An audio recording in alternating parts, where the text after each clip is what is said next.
चलो आज की कहानी है हाँ में हाँ। ठीक, ये एक बुंदेलखंड की एक लोक कथा है। ठीक, आप लोग अच्छे से सुनिए ध्यान से, बड़ा मज़ा आएगा इस कहानी में। हाँ में हाँ मतलब चापलूसी कैसे किया जाता है। ठीक है, हाँ में हाँ मतलब चापलूसी करना। ठीक, अंशिका ध्यान से सुनिए। एक राजा थे, राजा राजकाज से थक गए थे। एक दिन दरबार में मंत्री से बोले, मंत्री जी सोचता हूँ हम लोग गंगा स्नान कराएं। राजा की बात सुनते ही मंत्री जी चट से बोले, बहुत शुभ विचार है महाराज, आपके पूर्वजों ने तो कई बार गंगा जी की यात्रा की है, अवश्य चला जाए। राजा ने पूछा, तो मंत्री जी फिर चलने का कोई शुभ मुहूर्त निकलवाएं। मंत्री बोले, मुहूर्त की क्या बात महाराज, सबसे बड़ा मुहूर्त इच्छा ही है।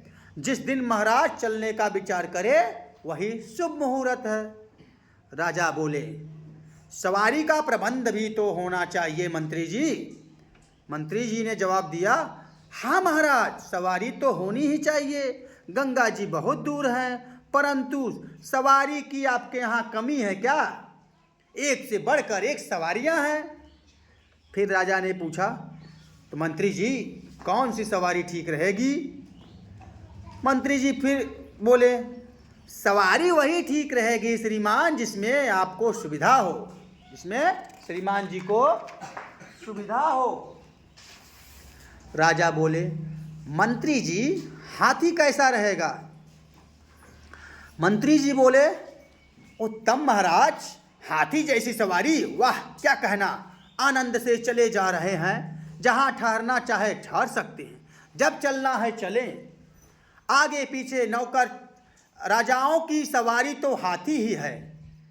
ठाठ से हौदा कसा हो, महाराज की सवारी चली जा रही हो, आगे पीछे नौकर चाकर साथ सामान लिए चले जा रहे हैं। दूर से देखने वाले देखें कि कोई बड़ा रईस चला आ रहा है। फिर राजा बोले, गंगा जी तो बहुत दूर है, हाथी से तो महीनों में पहुँचेंगे, चींटी की चाल चलता है। तो मंत्री जी ने उत्तर दिया, सो तो है महाराज, हाथी से ज़्यादा सुस्त जानवर दूसरा नहीं है। राजा फिर बोले, परंतु कई दिनों का खटराग है, ऊंट पर बैठे मंत्री जी बोले, अच्छा राजा ने कहा, तो फिर ऊंट कैसा रहेगा? मंत्री जी बोले, ऊंट ठीक है महाराज, उत्तम सवारी है, कोसों की मंजिल एक दिन में पूरी करने के लिए ऊंट से बढ़कर कोई सवारी है? फिर कसे हैं महाराज के। हाँ, महाराज बोले, परंतु कई दिनों का खटराग है मंत्री जी, ऊंट पर बैठे बैठे कुबड़ निकल आएगा, कमर तो टूट ही जाएगी, ऊंट बलबलाता भी बहुत है।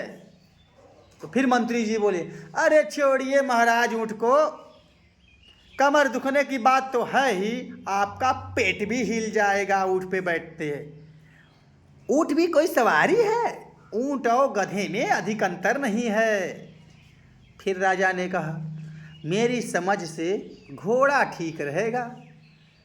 तो मंत्री जी ने जवाब दिया, हाँ महाराज, बिल्कुल ठीक रहेगा, घोड़ा बिल्कुल ठीक रहेगा। मैदान हो चाहे पहाड़ हो, घोड़ा सब जगह चला जाएगा, वीरों की सवारी है और सब में शानदार। जी चाहे जहाँ रुकिए जब चलिए, घोड़े की दुल की चाल, वाह क्या कहना। फिर राजा बोले, पर एक बात है मंत्री जी, घोड़े पे घंटों बैठना तो कठिन है, कायदे से बैठना पड़ता है।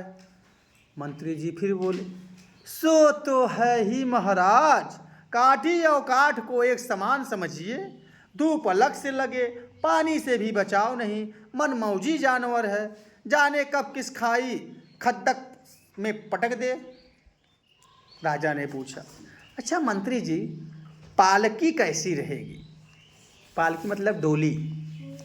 मंत्री जी बोले, पालकी, वाह क्या कहना महाराज, यही तो राजा की सवारी है। राजा बोले, परंतु पालकी में बैठकर गंगा जी में स्नान करने के लिए जाने की बात कुछ जचती नहीं है, लोग हंसेंगे तो नहीं?